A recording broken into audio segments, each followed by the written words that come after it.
So how the heck do I figure out what size rear sprocket to put on this bike? What size to start with? This is boring. Let's go on a ride. You'll see me keep looking at my phone. I'm really not texting and driving. I just wrote a bunch of notes on here. All the stuff I need to know. A motorcycle racer will gear his bike to hit red line at the fastest part of the track. If his bike is geared to go faster than he goes on it, he's throwing away torque and therefore throwing away horsepower. So bike gearing is very important.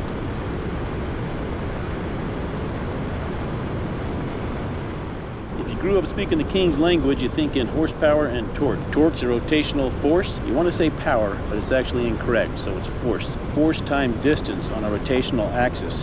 Horsepower is power, or the rate of force over time. So your horsepower or your power is just a mathematical product of RPM and torque. It's torque times RPM divided by 52. With our electric motors, we should shift our thinking to the metric system. Horsepower is now kilowatt. Kilowatts is power. Torque is still torque. Except in metric, torque is measured in Newton meters and not foot-pounds. So the formula turns into torque times RPM divided by 9549. The point to take away from all that is there's an inverse relationship between power and RPM.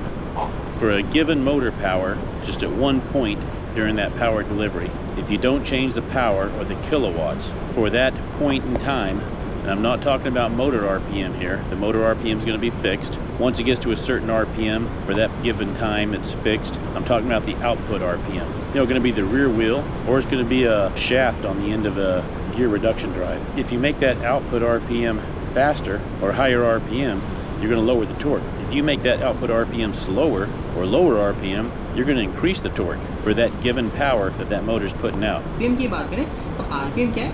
RPM है कि हमारा जो वो rotor है वो rotor कितनी बार एक minute में घूम रहा है. So there's an inverse relationship between those two. When RPM goes up, torque goes down. If you want to increase both torque and RPM for a quicker and faster bike, you're going to have to increase your volts or increase your amps, or both. And we can control the RPM of the output shaft with gearing. This is why you can't take off in 6th gear on your motorcycle from a dead stop. You've told the gearing you want a super high RPM, so you have no torque and you can't even get the thing to move, and it just kills the bike. And we're going to use gears to manipulate the torque and RPM of the output shaft, which is our back axle, to get it where we want it. So the bigger the back gear, that back sprocket, the more torque you're going to have. The slower that wheel's going to go.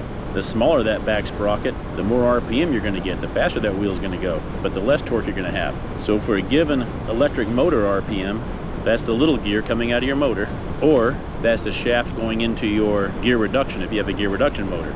For that given RPM, we can increase the wheel RPM to get more speed, or we can decrease the wheel RPM to get more torque, no more force. The force you feel is technically not power, but it's that force you feel, that acceleration, that wheeling, and that burnout. That all comes from more torque. That all comes from a bigger sprocket in the back. To figure out what sprocket size we need to start with on this build, we have to take in consideration all the knowns that we have on this. So our knowns are wheel diameter. You can go to a tire size calculator here on Google, and you can easily find your wheel diameter. I've got this 180 by 55 times 17 on there. Puts me at 24.5-inch wheel diameter. The other known is this motor I bought, this Soshin GTS 35, came with a 13-tooth front sprocket. The other known I have is RPM. If I look at the specs, it shows 10,000 RPM continuous and then a peak of 15,000 RPM. Now I already know that the FAR driver won't support beyond 12,000 RPM unless you get the racing model, which I don't have. I'm going to use 12,000 RPM for my peak, and that's the maximum RPM with the 4-pole motor. And I'm using peak to do this calculation so I can get a top speed. I'm not going to obviously be cruising at 100 miles an hour, but I want to know what my top speed is. It's going to come into play here in a second. The other thing we know is I've got a 2.526 gear reduction. Or if you have, say, straight shaft coming out with a sprocket on it, like let's say a QS 138 version 1, then you're going to have a 1.0 for your gear reduction. It's going to be none. So given those knowns, I need to determine a desired speed that I want. No matter what variables we throw in here for gearing and motor RPM and everything else, they all begin at 0 miles an hour, and they all go to whatever the top speed is we want. So we can't really use 0 miles an hour or takeoff speed.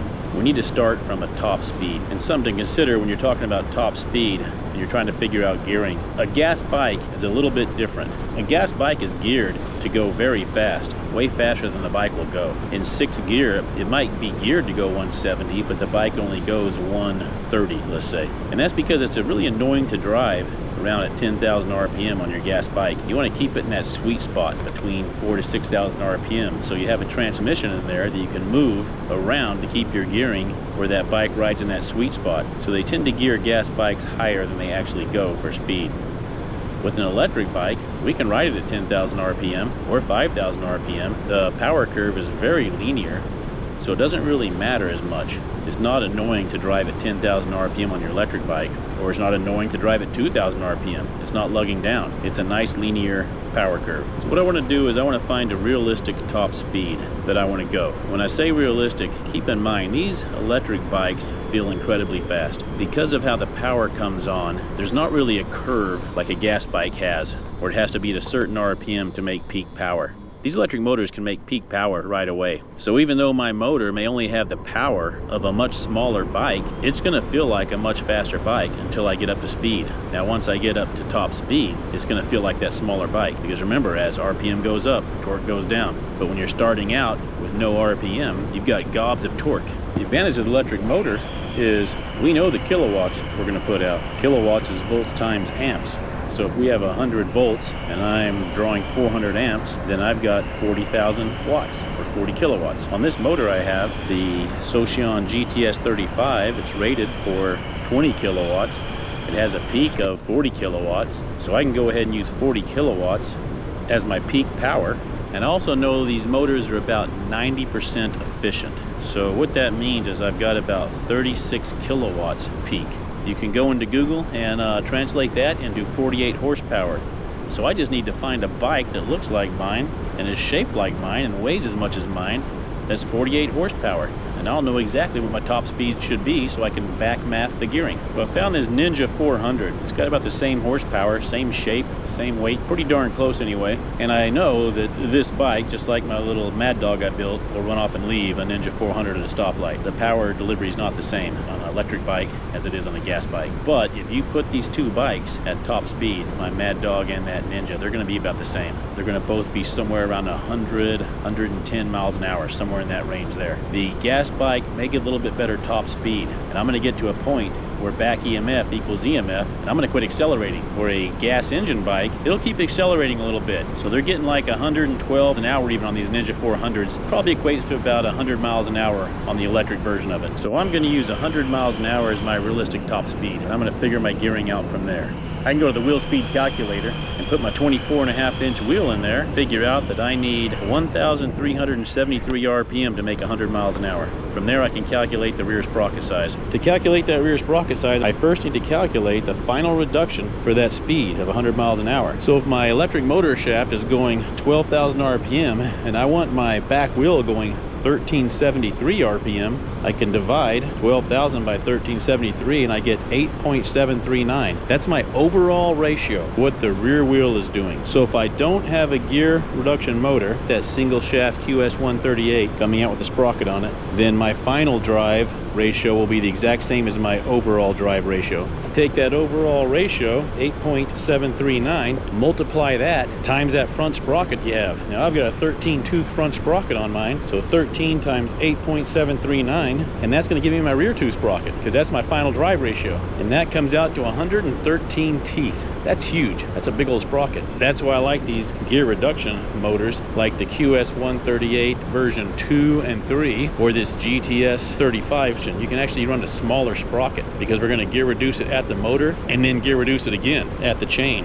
Call that motor reduction a transmission gear reduction, and if you take your transmission gear reduction and multiply it times the final gear reduction, which is the chain and sprockets, then you get your overall gear reduction, which is your wheel speed. And you multiply them because the one gear reduction has an effect on the other one all the way through it. They tell me the gear reduction of that motor on the specs, 2.526, and I know my overall gear reduction I want is 8.739. So if I divide 8.739 by 2.56, I'm going to be left with what I want for my chain and sprocket, my final drive gear reduction. And that final drive gear reduction would equal 3.459. We can call that 3.46. So that's what I want my sprocket reduction to be, 3.46. Do the same thing I did before. I know I've got that 13 tooth in front. I can multiply that 13 tooth sprocket times 3.46 and get what I want the rear sprocket to be, equals 44.98. So I'll put a 45 tooth sprocket on the rear. That'll give me that 8.739 overall gear reduction. So you can go back to that wheel speed calculator and you can throw these numbers in there. They'll have places for your transmission reduction, everything like that, and you can get your speeds at RPM. I figure I want to cruise at 60, 65. That's going to be somewhere in the 8,000 RPM range, and I think that should be okay. So this will be a plan, and it'll just be a starting place, but you have no idea what size sprocket to get.